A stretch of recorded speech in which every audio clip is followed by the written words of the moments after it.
നമസ്കാരം. പുനലൂർ സർവകലാശാല PSCയുടെ യൂട്യൂബ് ചാനലിലേക്ക് സ്വാഗതം. നമ്മൾ പാഠപുസ്തകമായിട്ട് ബന്ധപ്പെട്ട ഒരു ചാപ്റ്റർ ഇപ്പോൾ പഠിക്കാൻ തുടങ്ങിയിട്ടുണ്ട്. വൃത്തങ്ങൾ 10ാം ക്ലാസ്സിലെ രണ്ടാമത്തെ ചാപ്റ്ററാണ്. അതീതും PSCക്ക് വരാൻ സാധ്യതയുള്ള കുറച്ച് ചോദ്യങ്ങളുണ്ട്. അപ്പോൾ അതാണ് നമ്മൾ ഡിസ്കസ് ചെയ്യുന്നത്. അപ്പോൾ ഒരു കാര്യം കൂടി, നമ്മുടെ സ്ഥാപനം പുനലൂർ പ്രവർത്തിക്കുന്നുണ്ട്. ഓഫ്ലൈൻ ക്ലാസ്സുകൾ ആഗ്രഹിക്കുന്ന കുട്ടികൾ വല്ലതും ഉണ്ടെങ്കിൽ പുനലൂർ പ്രദേശങ്ങളിൽ, പുനലൂർ അതിനോട് ചുറ്റപ്പറ്റിയുള്ള കുട്ടികളുണ്ടെങ്കിൽ ഉറപ്പായിട്ട് നിങ്ങൾക്ക് ഈ സ്ഥാപനത്തിൽ അഡ്മിഷൻ എടുക്കാവുന്നതാണ്. ഓക്കെ, PSC ക്ലാസ്സുകൾ നിങ്ങൾക്ക് ഇവിടുന്ന് ലഭിക്കുന്നതാണ്. എല്ലാ ക്ലാസ്സുകളും ലഭിക്കുന്നതാണ്. ഓക്കെ, അപ്പം നമുക്ക് നമ്മുടെ കഥയിലേക്ക് കടക്കാം. ഇന്ന് നമ്മൾ പഠിക്കാൻ പോകുന്ന ഒരു കാര്യമാണ്, ഇതൊരു വൃത്തമാണ്. വൃത്തങ്ങളാണല്ലോ നമ്മൾ പഠിച്ചുകൊണ്ടിരിക്കുന്നത്. ഈ വൃത്തത്തിനകത്തെ 4 പോയിൻറ്റുകളെ യോജിപ്പിച്ചുകൊണ്ട് ഞാനൊരു ചതുർഭുജം എന്ന് പറഞ്ഞാൽ ഒരു ഒരു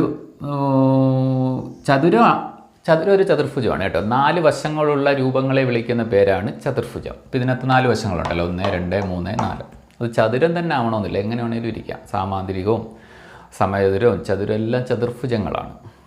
ഓക്കെ, അപ്പോൾ ഇതൊരു ചതുർഭുജമാണ്. അപ്പോൾ ഈ ചതുർഭുജത്തിൻ്റെ പ്രത്യേകത, ഇതിന് ഞാനൊരു ABCD എന്ന് പേരിടുവാണെങ്കിൽ, ഈ ABCD എന്ന് പറയുന്ന ചതുർഭുജത്തിൻ്റെ 4 മൂലകളും യഥാർത്ഥത്തിൽ വൃത്തത്തിലാണ് ഇരിക്കുന്നത്. വൃത്തത്തിലല്ല ഇരിക്കുന്നത്. അപ്പോൾ ഇങ്ങനെയുള്ള ചതുർഭുജങ്ങൾക്കൊരു പേരുണ്ട്, ചക്രീയ ചതുർഭുജം എന്നാണ്. Cyclic quadrilateral. Okay, cyclic quadrilateral അഥവാ ചക്രീയ ചതുർഭുജം. ആ പേരിനിവിടെ പ്രസക്തിയൊന്നുമില്ല. നിങ്ങൾക്ക് ഇതേ രൂപത്തിൽ, അതായത് ഇതേ ഒരു ചതുർഭുജം ഇങ്ങനെ കാണിച്ചേക്കുന്നു. അപ്പോൾ ഈ ചതുർഭുജത്തിൻ്റെ ഏറ്റവും വലിയ പ്രത്യേകത, ഇതിൻ്റെ എതിരായിട്ട് നിൽക്കുന്ന കോണുകളുടെ തുക എപ്പോഴും 180 ആയിരിക്കും. ക്ലിയർ അല്ലേ? എന്ന് വെച്ചാൽ ആംഗിൾ A, അതായത് ഈ ആംഗിളും അതിനെതിരായിട്ട് നിൽക്കുന്നത് ആംഗിൾ C ആണ്. ഈ ആംഗിൾ Cയും കൂടെ കൂട്ടിയാൽ 180 ഡിഗ്രി കിട്ടും. ഈ ആംഗിൾ Bയും അതിനെതിരായിട്ട് ആംഗിൾ D അല്ലേ, അതുകൂടെ കൂട്ടിയാൽ നമുക്ക് 180 ഡിഗ്രി കിട്ടും.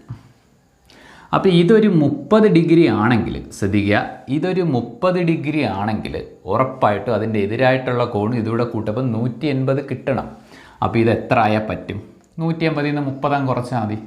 180 നിന്ന് 30 പോയാൽ എത്ര? 150. ഇനി നിങ്ങൾ നോക്ക്, ഇത് രണ്ടും കൂടെ കൂട്ടി നോക്ക്, 180 കിട്ടത്തില്ലേ? ക്ലിയർ അല്ലേ? അപ്പോൾ അതേ പോണക്ക് ഇത് രണ്ടും കൂടെ കൂട്ടപ്പോഴും 180 കിട്ടും. അപ്പോൾ ഇതൊരു 70 ആണെന്ന് നിങ്ങൾ വെറുതെ വിചാരിച്ചോ, ചുമ്മാ വിചാരിച്ചോ. അപ്പോൾ ഈ 70-നെതിരായിട്ടിരിക്കുന്ന ഈ കോൺ എത്ര ആയിരിക്കണം? 110 ആയല്ലേ പറ്റൂ. 180 നിന്ന് 70 കുറച്ചാൽ മതി, 110. അപ്പോൾ എതിർ കോണുകളുടെ തുക 180 ആയിരിക്കും. ജസ്റ്റ് ഒരു അറിവ്. അപ്പോൾ ഇതുമായിട്ട് ബന്ധപ്പെട്ട് ഇങ്ങനെ തന്നെ ഒരു കോൺ തന്നിട്ട് മറ്റേ ആംഗിൾ എത്രയാണെന്നാണ് ചോദിക്കുന്നത്. വെറുതെ 1-2 ക്വസ്റ്റ്യൻ കാണുക, അങ്ങ് മറന്നു കളഞ്ഞേക്കുക. പരീക്ഷയ്ക്ക് ചോദിക്കട്ടെ, അപ്പോൾ നമുക്ക് എഴുതാം. കൂടുതൽ സമയം വേണ്ട, ക്വസ്റ്റ്യൻ കാണുമ്പോഴേ ഉത്തരം എഴുതാൻ പറ്റും. ഓക്കെ, അപ്പോൾ 1-2 ക്വസ്റ്റ്യൻ ബോർഡിലോട്ട് എഴുതിയിടാം. ശ്രദ്ധിക്കുക. ഫസ്റ്റ് ക്വസ്റ്റ്യൻ, 2 ക്വസ്റ്റ്യനേ ഉള്ളൂ. ഈ ക്വസ്റ്റ്യൻ നിങ്ങൾക്കിനി ഞാൻ ചെയ്തത് നോക്കിയിരിക്കണമെന്നില്ല. വീഡിയോ ഒന്ന് പോസ് ചെയ്യുക, ഈ 2 ചോദ്യത്തിൻ്റെ ഉത്തരം എഴുതുമ്പോൾ വീഡിയോ ഓഫ് ആക്കിയിട്ട് പോവുക. കാരണം ഇത് നിങ്ങൾ ആൾറെഡി തൊട്ട് മുമ്പ് നിങ്ങൾ കേട്ടിട്ടുണ്ടെങ്കിൽ പഠിച്ചു കഴിഞ്ഞിരിക്കുന്നു. ഓക്കെ, ചിത്രത്തിൽ ഫസ്റ്റ് ക്വസ്റ്റ്യൻ, BCD 80 ഡിഗ്രി ആയാൽ, BCD 80 ഡിഗ്രി ആയാൽ, അത് നോക്കണം കേട്ടോ, വ്യക്തമായിട്ട് നോക്കണം. BCD ഇപ്പോഴും നമ്മുടെ ഈ 3 ലെറ്റർ വെച്ചൊരു കോണ് തന്നിട്ടുണ്ട്. എൻ്റെ നടുക്ക് ഇരിക്കുന്നതായിരിക്കും നമ്മുടെ കോണ് C, ഇതായിരിക്കും നമ്മുടെ കോണേ. പക്ഷേ അതൊന്ന് വ്യക്തമായിട്ട് നോക്കണം. BCD. അപ്പോൾ ഈ കോണാണ് അവർ 80 ഡിഗ്രി എന്ന് തന്നേക്കുന്നത്. അപ്പം മനസ്സിലാക്കുക, ഇതിൻ്റെ എതിരായിട്ട് വന്നേക്കുന്ന ഈ കോൺ ഇനി നമുക്ക് ആലോചിക്കാതെ തന്നെ പറയാൻ പറ്റും. ഇത് രണ്ടും കൂടെ കൂട്ടപ്പോൾ എത്ര കിട്ടണം? 180 കിട്ടണം. അപ്പോൾ ഇത് 100 ആയാലല്ലേ പറ്റൂ. അപ്പം 180-ൽ നിന്ന് ഇതങ്ങ് കുറച്ചാൽ മതി. അപ്പോൾ നിങ്ങൾക്ക് കിട്ടും 100. അപ്പോൾ ഇത് കിട്ടി 100. ക്ലിയർ അല്ലേ? ഇനി നമുക്ക് എന്താണ് കണ്ടെത്തേണ്ടത്? കണ്ടെത്തേണ്ടത് കോൺ BADയുടെ അളവ് എത്ര? BAD വായിച്ച് നോക്കണം. BAD അതിൻ്റെ അളവ് എത്ര എന്നാണ് ചോദിച്ചേക്കുന്നത്. അത് ആൾറെഡി നമുക്ക് കിട്ടിയിരിക്കുന്നു 100 ഡിഗ്രി. അപ്പോൾ നമ്മുടെ ആൻസർ എത്രയാണ്?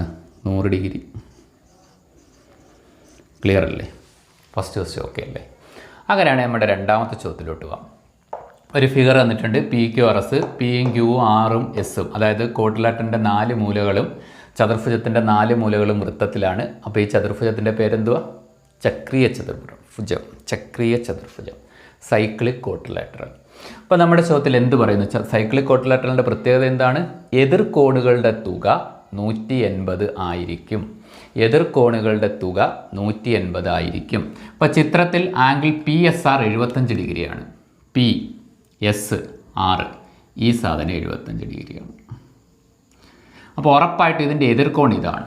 ഇത് രണ്ടും കൂടെ കൂട്ടപ്പോൾ 180 കിട്ടും. അപ്പോൾ ഇത് കണ്ടെത്താൻ 180 നിന്ന് ആ 75 മൈനസ് ചെയ്താൽ പോരെ. 10 5 5 ആ 7 7 0 1 105 ഡിഗ്രി.